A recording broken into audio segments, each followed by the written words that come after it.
Shalom Adonai, Yeshua Hamashia, Hamalehim. Que Deus possa abençoar a todos, aonde estamos aqui para mais um estudo da Palavra do Senhor. Hoje quero trazer um tema muito polêmico. Afinal, cristão pode beber vinho?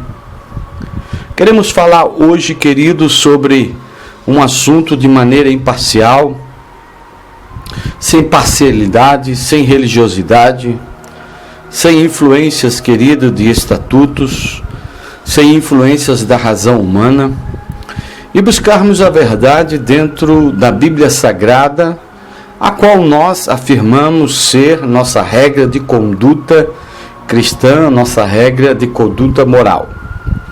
Eu não quero, querido, como muitos, que ao ocultos eles bebem vinho, no oculto, querido, praticam essas práticas, mas em seus púlpitos têm a coragem de pregar, querido, que isto é pecado, que beber um pouco de vinho é pecado, leva para o inferno, mas eles mesmos hipocritamente não movem um dedo para cumprir esse mandamento, para cumprir esta regra. E então eu vou trazer até você esse ensinamento para que você tenha a sua mente, querida, iluminada. Eu não aconselho ninguém a beber bebida alcoólica, pastor Gerson não bebe, mas eu não subo no púlpito para pregar mentiras e usar as mentiras para levar as pessoas a crer que isso é pecado.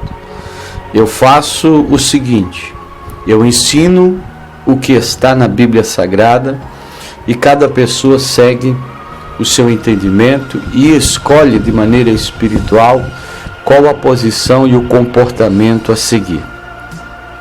Eu sou um defensor, querido, das verdades bíblicas e não concordo com essa ideologia de que às vezes precisamos tomar caminhos errados para ter alguns fins positivos. Deus não se associa a isso. Ou trilhamos caminhos corretos, para fins corretos, não vamos tentar fazer coisa certa, tomando os caminhos da mentira, do engano e do erro. Então vamos, nesse momento, para esta pergunta. Afinal, cristão pode beber vinho? Pode beber bebida alcoólica ou não? Vamos então, querido, aprendermos junto. A abundância de vinho, meu amado, era um símbolo de bênção e prosperidade no contexto judaico. Veja Deuteronômio capítulo 7, versículo 13, que diz: E amar-te-á, e abençoar-te-á, e te fará multiplicar, e abençoará o fruto do teu ventre, e o fruto da tua terra, o teu grão, o teu mosto, e o teu azeite, e a criação das tuas vacas, e o rebanho do teu gado miúdo na terra que jurou a teus pais dar-te. O Merem, Memunim al Rakelim veal Kalkelei, Rakodesh veal Rassolete veraiaim. A palavra vinho, querido, é iaim. E tem outra palavra que nós também vamos ver, que é a palavra tirosh, que também é o vinho em estado de fermentação.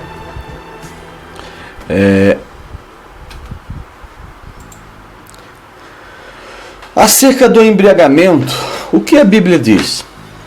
Quais suas consequências? Ou suas consequências, querido, quase sempre trazem prejuízo.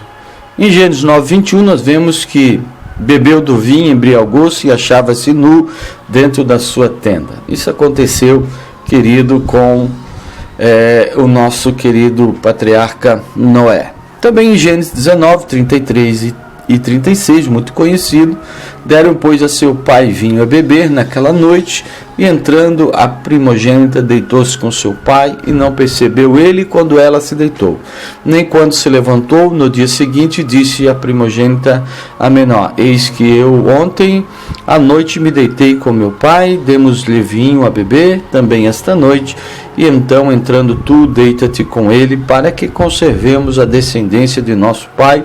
Tornaram, pois, a dar a seu vinho o pai a beber. Também naquela noite, levantando-se a menor deitou-se com ele, e não percebeu ele quando ela se deitou, nem quando se levantou. Assim, as duas filhas de Ló conceberam de seu pai. Aqui nós vemos dois pecados: o pecado de incesto e o pecado da embriaguez. Aqui nós não temos base nem fundamento nenhum para dizermos que beber um pouco de vinho é pecado. Segundo Samuel, capítulo 11, 13 diz: E Davi o convidou a comer e a beber na sua presença, e o embebedou. E à tarde saiu Urias a deitar-se na sua cama com os servos do Senhor, porém não desceu à sua casa. Aqui nós vemos um homem segundo o coração de Deus, a qual bebia vinho, e embebedou a Urias, porque ele queria usar, querido, de falsidade, para que Urias fosse para casa, para coabitar com a sua mulher Betseba, para que pudesse encobrir, querido, o seu pecado. Vamos ver agora o uso moderado do vinho na Bíblia.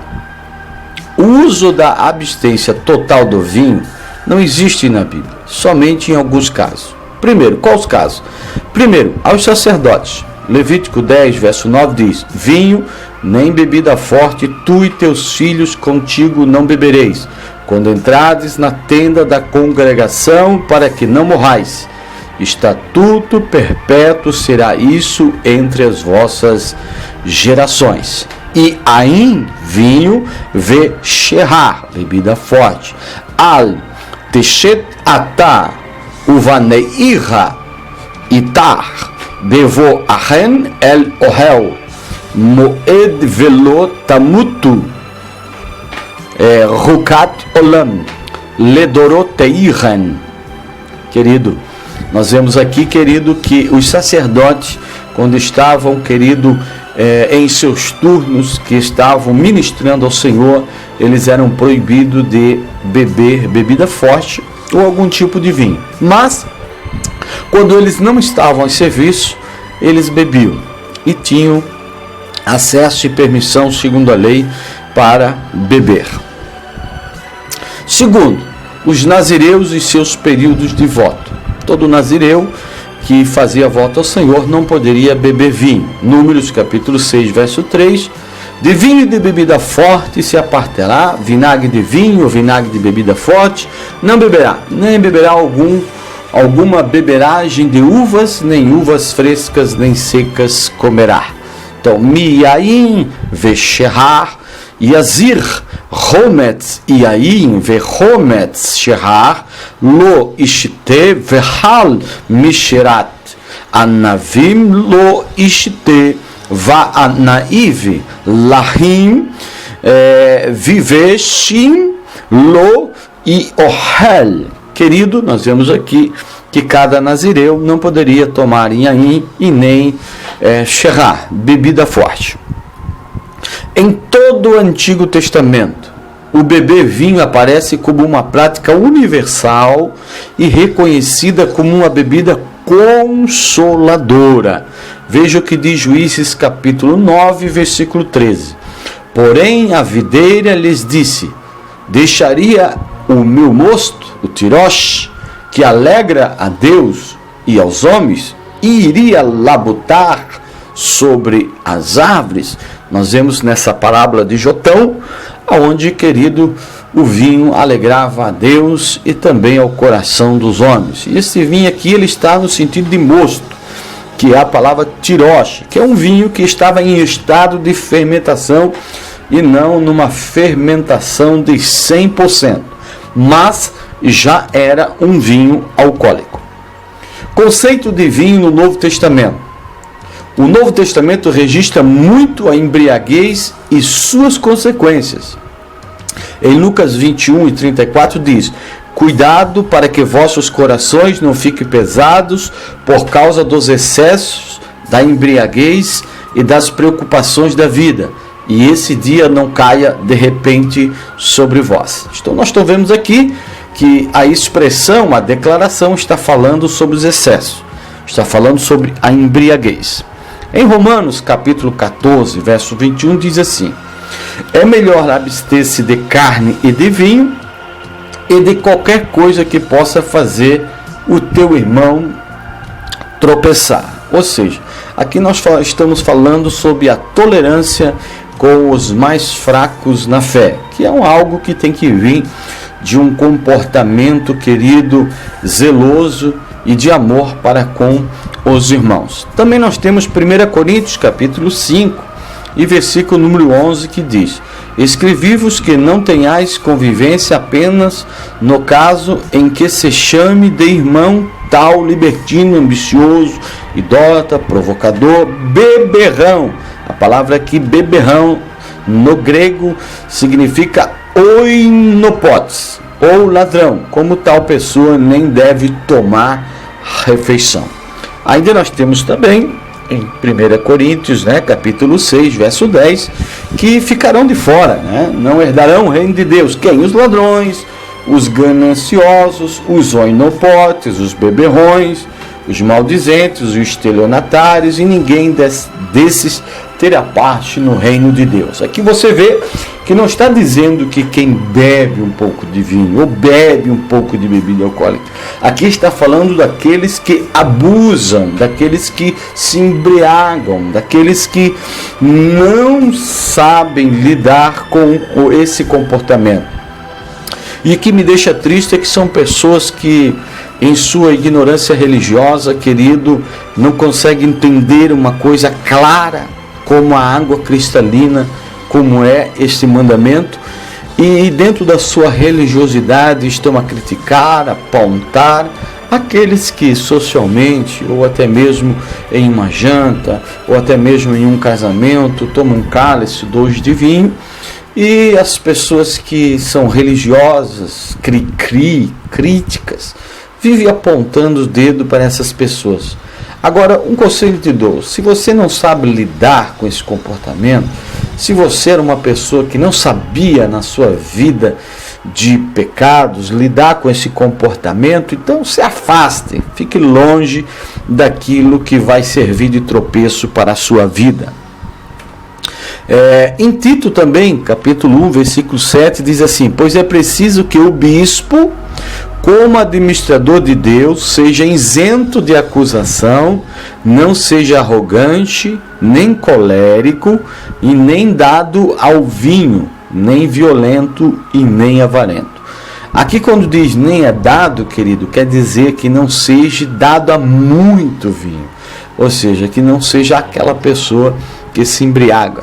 Tito 2 e 3 também diz: igualmente as mulheres idosas tenham uma compostura própria de pessoas santas, não sejam maldizentes, nem dadas ao vinho em excesso, e ensine o bem. O que isso está nos ensinando? Está nos ensinando que na igreja de Tito, querido, aonde ele apacentava, Paulo está dizendo para que ele ensinasse ou aconselhasse as mulheres que não tomasse vinho em excesso. Isso significa o quê? Significa que elas tomavam, que elas bebiam. Só que Tito alertava que se elas tomassem em excesso, cairia no pecado da embriaguez. 1 Tessalonicenses 5 e 7 diz: aqueles que dormem, é de noite que dormem, e aqueles que se embriagam, é de noite que se embriagam. Então a palavra aqui é embriaguez, o pecado é embriaguez. Fora isso, querido, você querer apontar e dizer que é pecado, você está praticamente, querido, criticando e apontando os mandamentos de Deus e se tornando um legislador e juiz, querendo criar leis que a Bíblia Sagrada não nos ensina. Querido, a palavra sherá significa bebida forte, embriagante, fermentada. Acadiano, chicaro, significa cerveja, bebida alcoólica e fermentada. Nós temos também em Levítico capítulo 10, versículo 9, que diz assim: vinho nem bebida forte, tu e teus filhos contigo não bebereis, quando entrares na tenda da congregação, para que não morrais. Estatuto perpétuo será isso entre vossas gerações. Aqui nós estamos vendo mais uma vez que os sacerdotes eles eram proibidos, de tomarem o yain, de tomarem o sherá, quando eles estavam ministrando na tenda da congregação. Em Números 28 e 7, nós vemos que e a libação será a quarta parte de um rim para um cordeiro, no santuário oferecerás a libação de bebida forte ao Senhor. Ai, ai, ai, religiosos, e agora? Caiu a sua casa. Deixa eu citar esse versículo em hebraico para você. Veniseko revite ha'rim lakeves ha'ehad bakodesh haser neser sherar, bebida forte, lá Adonai. Ou seja, aqui nós vemos, querido, que o povo de Israel, em uma de suas ofertas, e as ofertas principalmente de libação, eles ofereciam bebida forte ao Senhor. Por isso, querido, que hoje tem aquele ditado, né? Vou dar um pouquinho para o santo. Essa expressão veio, querido, de um costume judaico que era quando era oferecida a libação, que era oferta, né, de líquidos, de bebida, eles ofereciam shahar, eles ofereciam inhaí. E agora, meu irmão, como que você vai lidar com esse versículo? Como que você vai lidar com essa verdade bíblica? Como? Jesus mudou tudo. Vamos ver se Jesus mudou tudo? Qual era o conceito de Jesus acerca do vinho? Primeiro, Jesus dava muita importância ao vinho em momentos festivos. Em João 2,10 diz assim: convidados já estavam quase embriagados. Servi o menos bom, mas tu guardaste o vinho melhor até agora. Vou ler em grego para que você entenda nos originais. Kailegei auto pas anthropos protonton kalon aionon titessin kai rotan metistosin ton elasso si teterques ton kalon aionon reos arti. Aqui nós encontramos duas palavras no grego. Aiônio, que quer dizer vinho embriagante, a qual Jesus transformou. E outra, este versículo está revelando que metistosim quer dizer que as pessoas já estavam quase embriagadas. E que Jesus multiplicou o vinho. E esse vinho era o melhor. Porque, querido, aquele que estava na festa, que era o provador que estava ali, ele não estava ali para provar suco. Ele não estava ali para provar qual era o melhor suco de vinho. Ele estava ali para provar o melhor vinho. E ele está afirmando que o melhor vinho foi o que Jesus transformou. Mas nós, querido, ofuscado pela religiosidade, porque não queremos acreditar que Jesus bebia vinho, ficamos presos, ficamos como que enganados, iludidos, porque não queremos ver a verdade. Queremos só enxergar o que aprendemos de errado. Eu sei que é difícil, querido, admitir que aprendemos errado, que fomos enganados todos esses anos. Mas Jesus não deixa de ser mais santo ou menos Jesus por ele ter bebido vinho. E nem por ter operado esse milagre. A sua falta de compreensão bíblica é que leva você a ter esse tipo de comportamento. Vamos ver a definição da palavra vinho. Em grego, oinos, bebida feita de suco fermentado de uva, vinho. Em hebraico, yain, suco fermentado de uva, vinho. Existe também uma outra expressão que é iein, que se encontra em Oséias 14:8, que de fato fala do vinho do Líbano, que era também um bom vinho. Diz em Oséias 14:7: voltarão os que se assentarem à sua sombra, serão vivificados com o trigo, e florescerão como a vide, e a sua memeara será como vinho do Líbano.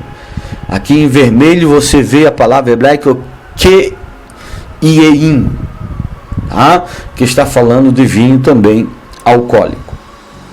Vamos voltar aqui. Segundo, se Jesus era contra o embriagar-se em momentos festivos e esporádicos, por que ele deu vinho a quem já estava quase embriagado?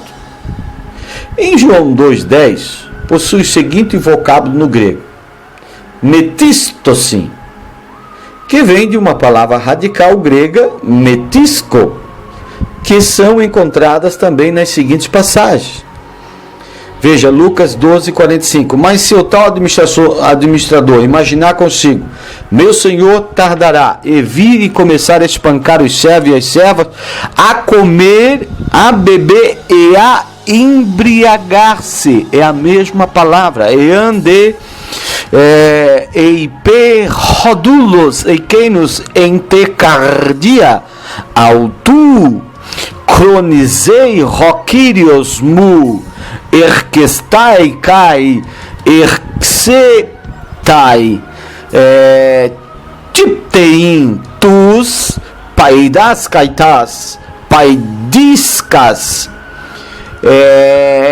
estei tecai pineincai metisquestai. É a mesma palavra, querido. As pessoas estavam quase embriagadas. Não podemos fugir disso. Essa é a verdade. É isso que está nos originais. Doa quem doer. Se você não quer enfrentar a verdade, continue trilhando o teu caminho. O importante é você não deixar Jesus e nem se tornar um alcoólatra, porque a embriaguez é pecado, querido. Efésios 5,18 diz assim: não vos embriaguei com o vinho, que é uma fonte de devassidão, mas enchei-vos do Espírito. Aqui nós vemos kaime, metisqueste, a mesma palavra, oino em ro, estim, associa a la plerouste em pneumate. Oino, vinho, embriaguez. Por que Paulo diz não vos embriagueis? Faria sentido Paulo falar não vos embriagueis se eles tomassem suco, Coca-Cola, água mineral com gás, água mineral, caldo de cana? Será? Medite nisso. Não vos embriagueis com vinho. Vocês não devem se embriagar com o vinho que vocês bebem. Por quê? Porque isso é uma fonte de devassidão. Mas faça o contrário, enchei-vos do Espírito. Deixa essa vida de devassidão, deixa essa vida de bêbado, deixa essa vida de embriaguez, deixa essa vida terrível e venha se encher do Espírito Santo de Deus. Terceiro, querido, Jesus não deu nenhuma importância quando o chamaram de glutão e beberrão. Veja o que diz Mateus 11:19. O Filho do Homem vem, come e bebe. E dizem, é um comilão e beberrão, amigo dos publicanos e dos devassos. Mas a sabedoria foi justificada pelos seus filhos. Em grego diz assim: El tenho huios tu anthropo estion kai pinon legulsin. E do anthropos fagos kais oinopotes. Guarda essa palavra, oinopotes. Telonon philos kai amartolon kai edikaiote. Resofia apoton ergon alte. Chamaram Jesus de oinopotes. Você sabe o que significa oinopotes? Lembra da palavra oino? Oinopotes, querido, a tradução correta de oinopote não é só beberrão. Teria que estar assim, que acusaram Jesus e chamaram dele de um comilão e beberrão de vinho. Porque é isso que significa oinopotes. Potes, beberrão, oino, vinho. Beberrão de vinho. E Jesus não deu nenhuma importância com isso. Porque Jesus, ele sentava com os pecadores e bebia vinho, mas não se embriagava. Isso não interferia em sua santidade, em sua messianidade, em sua missão, a qual muitos religiosos, queridos, se apavoram, se escandalizam, e vivem sobre este véu que os separa da verdade, que a palavra de Deus está tão clara, tão cristalina para aqueles que realmente amam a verdade. Oinopotes, bebedor de vinho. Em Lucas capítulo 7, verso 34, ainda diz: veio o filho do homem que come e bebe, e dizeis: eis um comilão e beberrão, amigo dos publicanos e libertino. Elelitem, ruios tu antropon, estion kai pinon, kai legete idu, antropos, fagos kai onopotes. Olha, onopotes, filos, telenon, kai amartalon, pecadores, libertino, que vem a palavra amartiologia, que é o estudo sobre o pecado, sobre errar o alvo. Jesus em nenhum momento disse que não bebia vinho. Por que os ensinos de Jesus parecem que divergem de Paulo? E por que Paulo lidava com uma cultura gentílica e Jesus com uma cultura hebraica? Cantares 7:10 diz: e o teu paladar como o bom vinho para o meu amado, que se bebe suavemente e faz com que falem os lábios dos que dormem. Veriquer que iein raton roler ledodi lemeixarim doven sifetei ishinim. Querido, o bom vinho, que iein. Esther 1:7 ainda diz: vinho alcoólico, e dava-se a beber em vasos de ouro, e os vasos eram diferentes uns dos outros, e havia muito vinho real, segundo o estado do rei. Verachekot, birlei zahav, verhelim mikelim shonim veiaim, malechut hav keyad hamalech. Querido, que você não seja enganado. Ainda nós temos em Números 6:3: de vinho e de bebida forte se apartará. Vinagre de vinho ou vinagre de bebida forte não beberá, nem beberá alguma beberagem de uvas, nem uvas frescas, nem cerca. Isso aí é para a proibição daquele que era nazireu. Aí nós encontramos Vesherá, bebida forte, e Iazir, de vinho, né? Ou Iaim, vinho, que é vinho alcoólico. Era comum entre os judeus e os povos antigos, em momentos festivos, beberem vinho e bebida forte. Deuteronômio 14:26 diz: e aquele dinheiro darás por tudo o que deseja a tua alma, por vacas, e por ovelhas, e por vinho, e por bebida forte, e por tudo que te pedir a tua alma. Come-o ali perante o Senhor teu Deus, e alegra-te tu e a tua casa. Então havia, querido, nesses jantares, né, que eram feitos na presença do Senhor, em Jerusalém, nas festas, onde entregavam os dízimos, queridos, entregavam as ofertas, os sacrifícios ao Senhor, e ali, querido, com o próprio dízimo, o ofertante poderia comprar vinho, bebida forte e se alegrar, não se embriagar, se alegrar. Querido, que você possa ler um pouquinho mais a Bíblia. Qual era o conceito de vinho no Antigo Testamento? O vinho era considerado uma necessidade de vida e não um mero luxo. Gênesis 14:18. Ora, Melquisedeque, rei de Salém, trouxe pão e vinho, pois era sacerdote do Deus Altíssimo. Ainda nós temos em Juízes 19:19, que diz: ainda que há palha e pasto para os nossos jumentos, e também pão e vinho há para mim, e para a tua serva, e para o moço que vem com os teus servos, de coisa nenhuma há falta. Não faltava o vinho nem para o homem, nem para a serva. Tinha o Iaim, tinha o vinho, o Iaim. Em 1 Samuel ainda, capítulo 16, verso 20, diz: então tomou Jessé um jumento carregado de pão e um odre de Iaim, de vinho, e um cabrito enviou a Saul pela mão de Davi, seu filho. Agora eu te faço uma pergunta: dentro desse odre, era suco ou era vinho alcoólico? O que você acha? Vamos ler no hebraico? Vaikar Ishai Hamor Lehem venot Yain Ugedi Izim Ehad Vaishelar Beyad David ben El Shaul. Querido, que Deus possa te iluminar.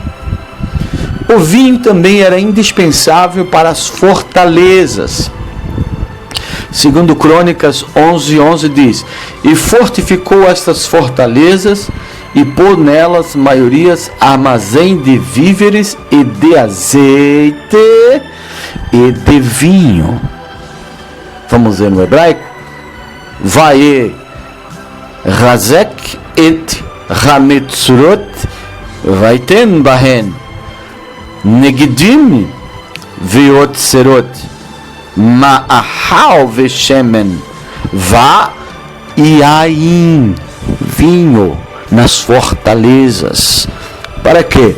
Para alegrar o coração dos homens, não para que eles se embriagassem, porque na embriaguez há loucura. Querido, que esse estudo venha abrir sua mente, seu entendimento, e que todo o mal que a religião lhe trouxe e te fez viver uma vida com um jugo sobre você, que você possa ter liberdade, querido, e viver nesse mundo sem ser um crítico, sem ser um fariseu, sem ficar acusando as pessoas só porque eles bebem um pouquinho e você não bebe, você se achar mais santo, você se achar num caminho melhor, você se achar já no céu e o seu irmão no inferno. Não cometa esse erro. Leia a Bíblia, estude a Bíblia, busque a verdade e ela te encontrará. Amém. Shalom a todos, em nome de Yeshua HaMashiach HaMaleh HaMalehim.